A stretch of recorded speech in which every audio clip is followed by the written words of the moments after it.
പൊതുവെ അല്പം സ്വഭാവമുള്ള ആളായതുകൊണ്ടാണ് എവിടെയെങ്കിലും പിടിച്ചു നിൽക്കാൻ വേണ്ടി ഇങ്ങോട്ട് വന്നത്.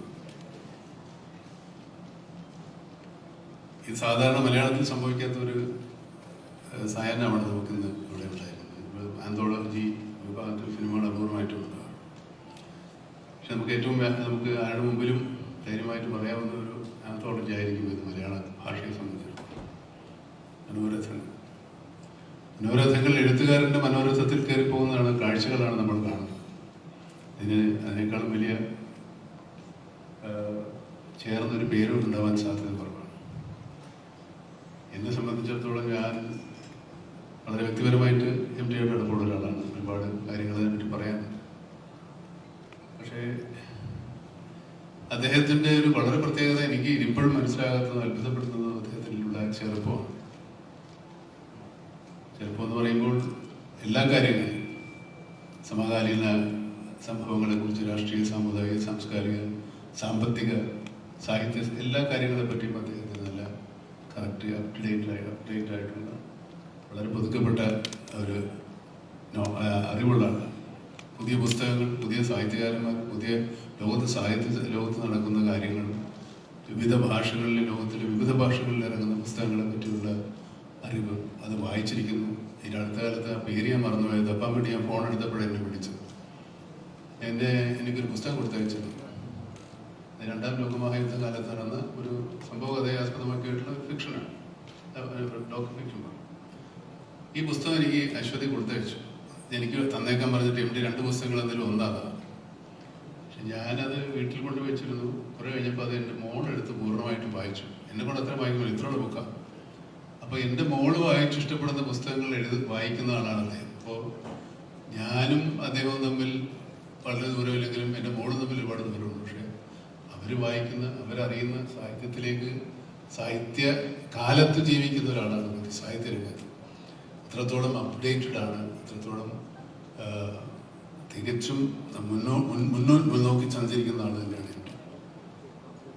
പിന്നെ കടുകണ്ണാവ ഒരു കഥ മാത്രമല്ല, 2 കഥകളാണ്. അവളുടെ ഓർമ്മയ്ക്ക്, അല്ലേ, നിന്റെ ഓർമ്മയ്ക്ക്.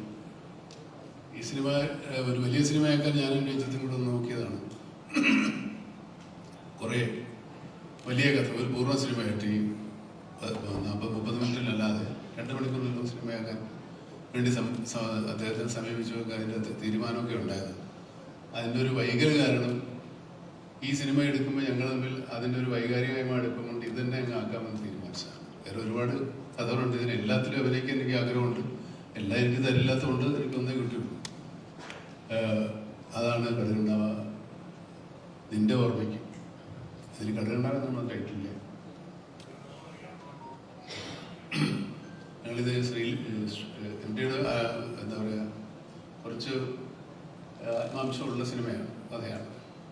അതിന് 2 വേഷമാണ് എന്നോട് ചെയ്യാൻ പറഞ്ഞിരുന്നത്. പക്ഷെ പിന്നെ അതും ചുരുങ്ങി ഒന്നായി. അങ്ങനെ മൊത്തത്തിൽ എന്നെ കുറുക്കിയെടുത്തിരിക്കുക സിനിമയിൽ.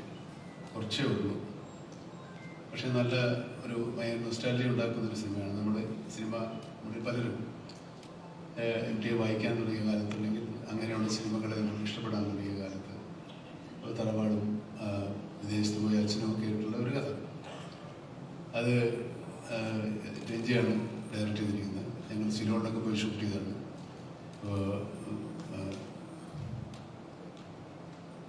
മഹേഷ് പറഞ്ഞതുപോലെ ഞങ്ങൾ ഫോറിലാണ് ഷൂട്ട് ചെയ്തത്. ഈ പടം മഹേഷിൻ്റെ പടം കാനഡയിലാണ് ഷൂട്ട് ചെയ്തത്, ഞങ്ങളുടെ പടം ശ്രീലങ്കയിലാണ് ഷൂട്ട് ചെയ്തത്. അങ്ങനെ പ്രത്യേക ഒരു സിനിമയാണ്. MTയെ സംബന്ധിച്ചിടത്തോളം അദ്ദേഹം ഈ സിനിമയ്ക്ക്, അല്ലെങ്കിൽ ഈ തിരക്കഥയ്ക്ക് ഒരു സാഹിത്യ രൂപം ഉണ്ടായിരുന്നില്ല. തിരക്കഥയ്ക്ക് അങ്ങനെ വായനക്കാരുണ്ടായിരുന്നില്ല, ഒരു സാഹിത്യ രൂപം എന്നല്ലേ. അത് MTയുടെ തിരക്കഥകൾ വായിച്ചിട്ടാണ് സിനിമയ്ക്ക് ഒരു സാഹിത്യമുണ്ട് എന്ന് നമ്മൾ മനസ്സിലാക്കി. അതിനുമുമ്പ് സിനിമ ഉണ്ടായിട്ടുണ്ട്, ലോകത്തിലെ തിരക്കഥകളൊക്കെ ഉണ്ടായിട്ടുണ്ടാകും. മലയാളത്തെ സംബന്ധിച്ചിടത്തോളം തിരക്കഥ അച്ചടിച്ച് MTയാണ് അതിൻ്റെ ഒരു ആരംഭക്കുറിച്ച് അച്ചടിച്ച് അത് സാഹിത്യ രൂപമായി പുറത്തിറങ്ങി. അതിന് പിൽക്കാലത്ത് സിനിമാ വിദ്യാർത്ഥികൾക്ക് എല്ലാവർക്കും ആ തിരക്കഥകൾ ഒരുപാട് ഉപകാരപ്പെട്ടിട്ടുണ്ട്. ഞാൻ MTയുടെ കഥകൾ വായിക്കുമ്പോൾ ഞാൻ തിരക്കഥയായിട്ടാണ് കാണുന്നത്. എനിക്ക് എഴുതാനൊന്നും പറ്റിയില്ല. അല്ലെങ്കിൽ ഏതെങ്കിലും ഒരു കഥാപാത്രമായിട്ട് മാറുന്നൊരു സ്വഭാവമൊക്കെ പണ്ടുവരുന്നുണ്ട്, ഇപ്പോഴും അതൊക്കെ നോക്കുന്നുണ്ട്. ഈ അടുത്ത കാലത്ത് ഞാനും അദ്ദേഹം തമ്മിൽ ഒരു ചെറിയ, എന്താ പറയുക, ഒരു ഉടമ്പടി ഉണ്ടായിക്കൊണ്ട് 2 ചെറുകഥകൾ ഞാൻ വായിക്കാം എന്ന് വേണ്ടി അദ്ദേഹത്തിന് അഡ്വാൻസ് കൊടുത്തു. അതായത് കഥ വായിക്കുക, ഒരു കഥ ഒരു 10 പേജോ അല്ല 5 പേജോ 4 പേജോ ഒരു കഥ വായിച്ച് ഏതെങ്കിലും ഒരു TV-യിലോ അല്ലെങ്കിൽ യൂട്യൂബിലോ കൊടുക്കാൻ വേണ്ടി വാങ്ങിച്ചിട്ടുണ്ട്. ഇതുവരെ നടന്നിട്ടില്ല. ഏതെങ്കിലും ഒരു കഥ എടുത്തോളം പറഞ്ഞു. എനിക്ക് തിരഞ്ഞെടുക്കാൻ പറ്റിയില്ലാത്തതുകൊണ്ടാണ് നീലു പോയത്. അതിൽ ഇത്രയൊക്കെ ആയി. ഇത് മലയാളത്തിൽ ആദ്യ സമരം പോലെയാണ്. MTക്ക് പ്രായം ആയിട്ടില്ല. MTക്ക് 1 വർഷം കൂടെ ആയി. അത്രേ ഉള്ളൂ. എൻ്റെ ഹൃദയം നിറഞ്ഞ ജന്മദിനാശംസ.